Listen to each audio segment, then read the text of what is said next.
Zrobił coś na opak, a co konkretnie to za chwilę wam powiem.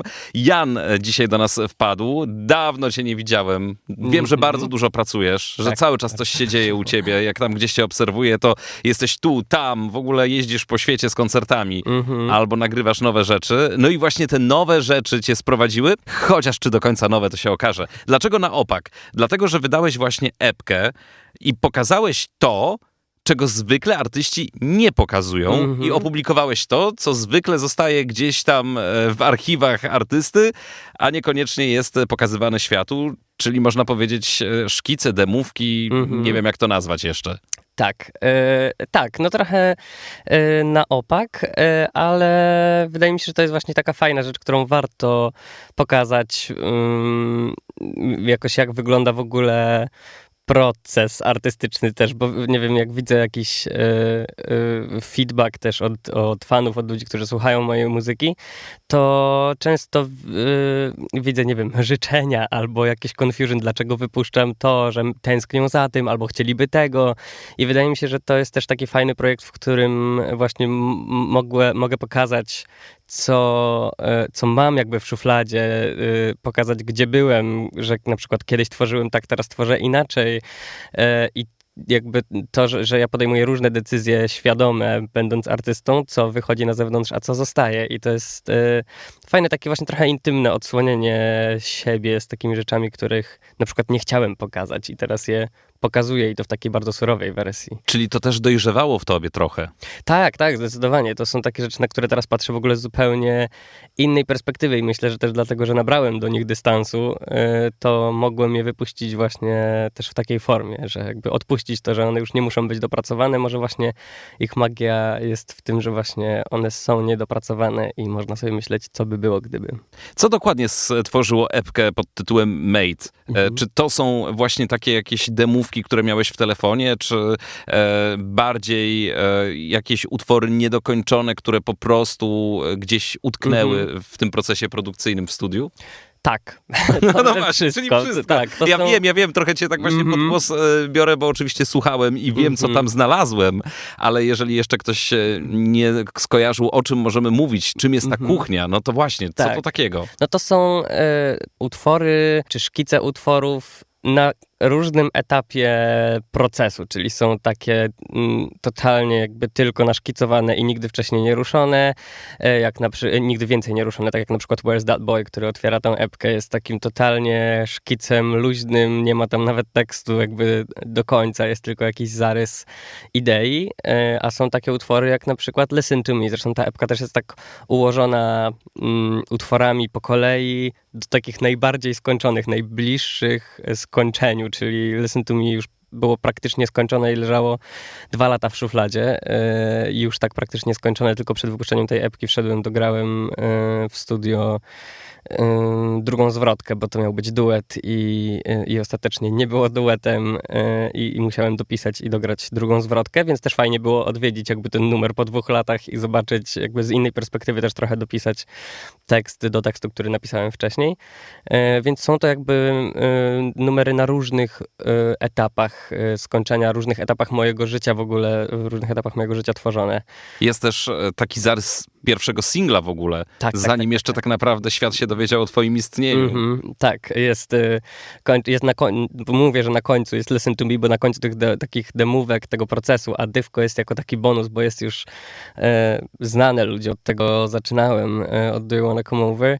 I stwierdziłem, że fajnie jest też wrzucić to, bo ja pamiętam, że jak wypuszczałem Do You Wanna Come Over i wszedłem do studia i to zupełnie zmieniło swoją formę, to pamiętam też, że moja siostra tak mówiła, że ona dużo bardziej woli tą demówkę, tą surową wersję z pianinem i stwierdziłem, że może właśnie fajnie to teraz pokazać jakby od czego to wyszło i od czego to wychodzi ogólnie, nie? Że jakby czasem te utwory po prostu przechodzą ogromną drogę. A czy jest szansa, że któreś z tych utworów rozpoczętych i pokazanych na tej epce będą skończone i one jeszcze będą żyły, czy trochę traktujesz to jako zamknięcie tego rozdziału i tak naprawdę one popłynęły w tej wersji, w tej formie i tyle? No właśnie Ja nigdy nie mówię nigdy i trochę, ale trochę zamysł tej epki jest taki, że dlatego to się nazywa made, że jakby one są, to jest to, co jest zrobione. To jest jakby nawet jeżeli to jest na etapie zarysu. Myślę, że może to być też, tak sobie też o tym myślałem, że fajnie by było, jakby to było inspirujące dla młodych artystów, którzy też jakby zaczynają i zastanawiają się, czy to jest jakby wystarczające. Wiesz, Where is that boy? Też jest takim totalnie właśnie surową rzeczą, a z tym to totalnie można wysłać już gdzieś, to można pokazać, to już jest gruby zarys, z tego można wiele wyciągnąć z takich demówek o artyście, więc mam nadzieję, że to też będzie inspirujące dla ludzi, ale wydaje mi się, że to na ten etap, tak jak mówię, ta epka była taka, ma taki zamysł, że wrzucam w takiej formie, bo raczej nie chcę ich ruszać dalej, ale nigdy nie mówię nigdy i te utwory nadal jakby żyją, to, że one w jakiejś formie już ludzie je poznali i ujrzały świat, to nie znaczy, że nie można ich jeszcze zmienić. Zresztą o tym też będzie mój performance na OFF Festiwalu. To za chwilę do tego też przejdziemy. Ja jeszcze chciałem troszeczkę pogadać o tym procesie twórczym, bo rzeczywiście pokazałeś te surowe wersje, te niedokończone, te kuchnie swojej pracy. Tak. To jest tak, że zawsze masz przy sobie dyktafon albo, nie wiem, jakiś komputer, notes, mikrofon, jakiś sprzęt, który pozwala ci zapisać te myśli, które ci wpadają nagle. I czy rzeczywiście to tak się odbywa, że one wpadają nagle i trzeba je zapisać? Czy jednak jesteś takim artystą, który wyznacza sobie ten czas pracy? Czyli, nie wiem, na przykład jest dzień, kiedy jestem w studiu, albo kiedy siadam przy pianinie i wtedy muszę coś stworzyć. No tak. No właśnie, to jest bardzo dobre pytanie, bo ja w ogóle o tym myślałem, że projekt, ta epka w ogóle ma prawo istnienia przez to, w jakiej erze żyjemy, czyli żyjemy w erze digitalowej i teraz ty właśnie pytasz, czy mam dyktafon, czy mam mikrofon, czy mam notes, czy mam coś tam. Mam telefon i ja już mam wszystko, wiesz, jakby mogę wypuścić, mogę wypuścić na serwisy streamingowe coś, co ja w 5 sekund nagrałem na telefonie, kładę to na pianinie, gram, śpiewam i to już może wyjść gdzieś, więc to jest bardzo ciekawe i bardzo właśnie takie, to pokazuje, jak możemy używać też jakby tej ery, w której żyjemy, więc tak, mam zawsze dyktafon, czasem to jest właśnie po prostu szybka myśl i po prostu mogę ją nagrać od razu, potem wracam do domu, odpalam komputer, zaczynam produkować na przykład, ale są też dni, kiedy siadam i po prostu piszę i zobaczę, co mi z tego wyjdzie i właśnie myślę o tym, że okej, to teraz po prostu idę do pracy, siedzę, nie muszę napisać numeru, ale muszę popracować, muszę wyrzucić coś z siebie, muszę poszukać, muszę wylać jakby swoje inspiracje już na coś konkretnego, a dzisiaj tutaj po wywiadzie lecę do studia i też będę pracował, więc różne to są etapy procesu. Właśnie miałem cię zapytać, czy dzisiaj cię już jakaś taka twórcza myśl napadła i czy jest coś, co dzisiaj w tym telefonie zapisałeś? Dzisiaj jeszcze w telefonie nie zapisałem nic takiego chyba. Nie, dzisiaj nie. Ale to dlatego, że nagrywamy rozmowę w miarę wcześnie. Tak, to prawda. Artyści z reguły lubią pospać. Tak. Jak mają czas. Jak mają czas, a pracują często wieczorami w nocy. Chyba, że jesteś inny pod tym względem, ale mówię o jakiejś takiej większości, jak czasami pytam artystów, to oni pod osłoną nocy mówią, że najlepiej im się tworzy. Kiedyś tak na pewno było, albo jak jestem w procesie, to nadal tak jest. Lubię sobie czasem posiedzieć do wieczora, ale tak na co dzień staram się utrzymać jakąś taką zdrową w miarę rutynę i problem jest taki, że ja lubię siedzieć do późna i lubię wstawać wcześnie. Dla mnie po prostu doba jest za krótka. Najgorzej. Tak, czyli ale lubię też się spać, ze snu. więc właśnie to jest po prostu... I weź tu teraz znajdź jakieś rozwiązanie tej sytuacji. Środek, A lato chyba nie będzie sprzyjało rzeczywiście spaniu, bo już wspomniałeś o jednym festiwalu, a to nie jedyny, więc może najpierw właśnie o tym OFF-ie, bo tam szykujesz występ związany stricte właśnie z tą epką, tak? I to ma być coś, czego jeszcze nie widzieliśmy zupełnie. Tak. Nie jest stricte związany z tą epką, ale łączy się w idei, że tak powiem, z tą epką. Ja jakoś postrzegam ten etap, w którym jestem teraz, ogólnie w życiu, bo to wiadomo, że to, gdzie jestem w życiu, przerzuca się na sztukę. Jakoś to tak postrzegam bardzo mnie takim motywem jakoś przewodnim. Doszedłem do tego właśnie w procesie, jak próbowałem nazwać to wszystko, co robię, to jakoś bardzo mnie inspirują liminal spaces, czyli jakby przestrzenie przejściowe, czyli na przykład przestrzenie, w których nie zatrzymujesz się na dłużej. Nie wiem, klatka schodowa, lotnisko, to są rzeczy, mosty, to są rzeczy, które są zaprojektowane po to, żeby przez nie przejść, ale nie żeby się w nich zatrzymywać. I właśnie to jest na takiej trochę zasadzie, że ten album też jest taki trochę czyszczenie magazynu przed jakimś następnym etapem. I ten projekt na OFA też właśnie będzie taki. On się nazywa It Could Sound Like This. I to jest właśnie trochę takie, co by było gdyby, co może być, czyli będę jakby trochę rozbierał swoją karierę na części pierwsze, te utwory, które też już wyszły i które ludzie znają jakby w odsłonach właśnie tych, których są dostępne, to przewrócę je trochę do góry nogami, bo teraz też już jestem, no od napisania niektórych utworów minęło, nie wiem, 5-3 lata i ja już też bardzo szybko w ogóle się zmieniam i patrzę na nie z zupełnie innej perspektywy. Dla mnie one są już o czymś innym i chcę jakby zaprezentować je w taki właśnie performatywny sposób, żeby pokazać jakby jakąś też historię i swoją drogę przez tą muzykę.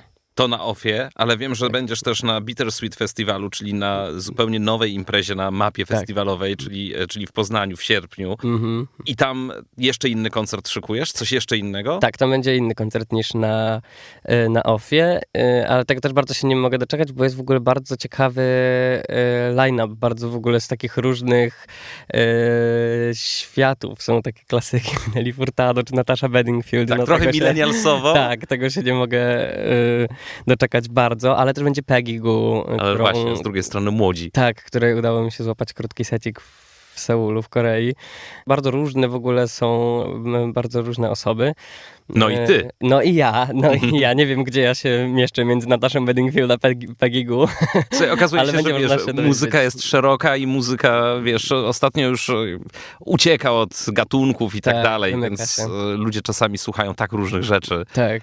I festiwale są też po to, żeby pokazać spektrum. Tak, właśnie to jest bardzo, bardzo fajne, że właśnie mogę się znaleźć między Taco Hemingwayem a Nataszą Bedingfield, więc to jest super. Myślę, że to też będzie bardzo fajny koncert. I to będzie też jakiś performance, czy tu już bardziej planujesz zagrać po prostu taki typowy muzyczny koncert? To też będzie, to będzie koncert. Ja zawsze staram się oczywiście podejść do koncertu każdego jak najbardziej szczerze, ale to właśnie też jest, to mi się wydaje, że też jest właśnie bardzo fajne, że gram jakby 2 festiwale i będę mógł pokazać na nich jakby bardzo szczere odsłony siebie, ale bardzo różne i to jest właśnie to jest to, co mnie jakoś teraz jara i tak ekscytuje, że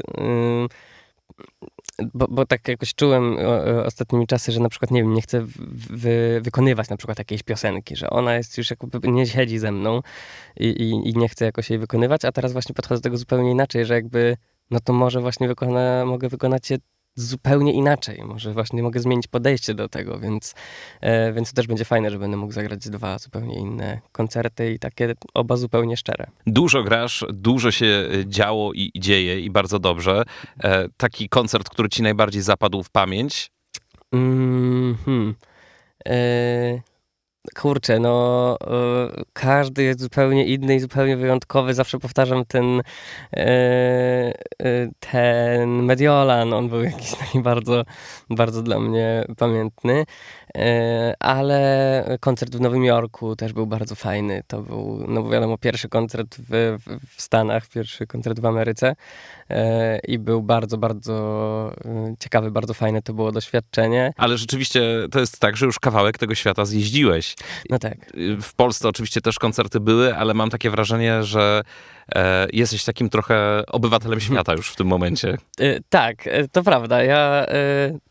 I chyba bierze się to też z tego, że ja zawsze się czułem obywatelem świata, przez to też, że od młodego wieku mieszkałem w różnych miejscach i jakoś tak się ogólnie czuję obywatelem wszechświata, żebym powiedział. W sensie, że faktycznie czuję, że nie mam jakiegoś... Ktoś mi tak właśnie powiedział, moja nauczycielka, moja trenerka wokalna, tak mi powiedziała właśnie, że ja jestem osobą, która jakby nie jest osadzona w miejscu i czasie. I to mi się bardzo spodobało i tak się faktycznie czuję. Że... To chyba też ułatwia pracę, bo mam wrażenie, Tak. że wielu artystów może mieć trochę jakiś kompleks, kiedy nagle mają wystąpić gdzieś Tak. za granicą albo boją się tego bardzo, a tobie to po prostu chyba przychodzi tak naturalnie.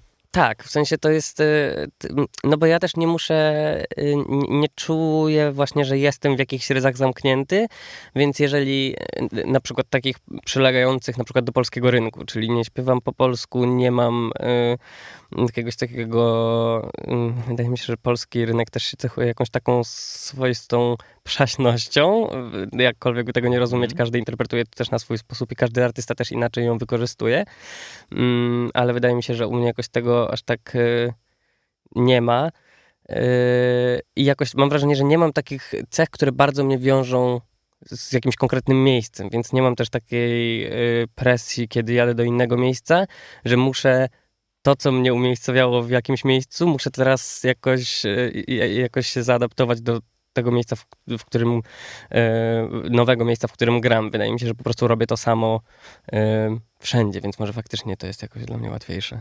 I dobrze, bardzo dobrze, zwłaszcza, że potrzebujemy naszych ludzi na świecie, także w muzyce i miejmy nadzieję, że będzie ich coraz więcej, natomiast takim bardzo dobrym, pozytywnym ambasadorem już jesteś. Dziękuję bardzo. Także Dziękuję. trzymam kciuki za kolejne, chociaż cieszę się, że teraz będziemy mogli też latem zobaczyć cię u nas. Ja również. Na tych festiwalach, o których wspomnieliśmy. Sięgajcie w ramach przygotowań do epki pod tytułem Made, no i do zobaczenia gdzieś tam właśnie na scenie, na OFFie bądź na Bittersweet Festiwalu. Do zobaczenia. Jan był dzisiaj w studiu Radia SK. Bardzo dziękuję.